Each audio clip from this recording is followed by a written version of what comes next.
Today I'm going to give you a simple 5-step plan for how to prepare to make 2024 the best year you've ever experienced in your business.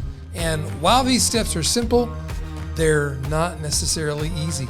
So you have been warned. Now, before I give you the 5 steps, you need to take one big, deep breath and consider eliminating from 20 to 50% of what you're doing right now. Because if your plan is to grow significantly in the coming year, anywhere from 20 to 50%, how do you figure out what that stuff is? One simple way to do it is if you have the sort of business that I have, which is an online education, teaching and training business where you do workshops and live trainings, those kinds of things. You can look at your revenue from the last year and ask your spreadsheet, what made the most money? What took the most energy from the team? And you may find, like we have discovered for ourselves, there are things we've been doing that are consuming maybe as much as 80% of our time, but they're only producing about 30% of our revenue. Guess what we're going to stop doing? That stuff. So this is a vital step. So once you've done that, that's like preparation. That's the warm-up. Figure out what you're going to stop doing. The things you keep need to be producing good revenue, but have the possibility of producing multiples more revenue. So when I say multiples, we're not talking about incremental gains by focusing on these essential few. We're talking about exponential gains. That's what you want to focus on. So once you've decided what you're going to keep doing, what products and services and programs you're going to continue to sell, and where you're going to put most of your company's effort, time, and psychological capital, now we go to step 1. Plan your year. This seems so simple, almost nobody does it. Plan your year. Get a calendar and write down the stuff you are committed to doing first. Like my suggestion is first, you write down the time you're taking off.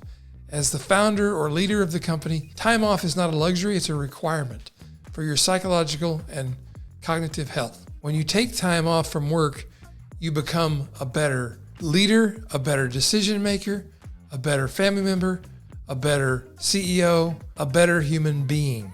And you'll be healthier too. Schedule in your vacations and set them in stone. In fact, if you can commit to the vacation and pay for it in advance with no refund available, I suggest you do that. That's what I've done. Because in the past, I've been the guy who found it too easy to say, well, we'll go another time. Let's cancel that trip. I need to go to this conference instead. Not good. So step 1 is you plan the year. You write in things that you know you can't change, like holidays that you're going to be out of the office. You plan in your vacations, your personal time. So that's number 2, planning your personal time off. Number 3 is you plan your content schedule. When are you publishing content? Our commitment in the new year is we're going to be producing 80% helpful, generous content that helps people get to the point where they can use our paid services, like this video right here. This is content that is not asking you for anything. It's giving you something. Number 4 is plan your promotion schedule. We're going to be doing one big promotion per quarter. We're going to know what those promotions are, and they're going to be 20% of our overall content production. This way, we're always giving more than we're asking from any of our customers.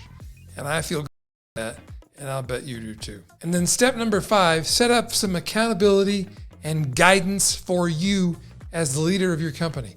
This is somebody outside your company, probably someone you're going to pay, but maybe not. Maybe you know somebody who's willing to mentor you for free. But most of us will find a paid consultant or mentor or coach who helps keep us on the path to success that we plan for early in the year. So you don't change your goals. Maybe you change your strategy. You got to have somebody alongside you to help you decide when it's time to do which. That's an important part of the plan. I know we're very close to the end of the year, but you've still got time to do these planning steps. And having a simple plan like this will change the way you view the coming year.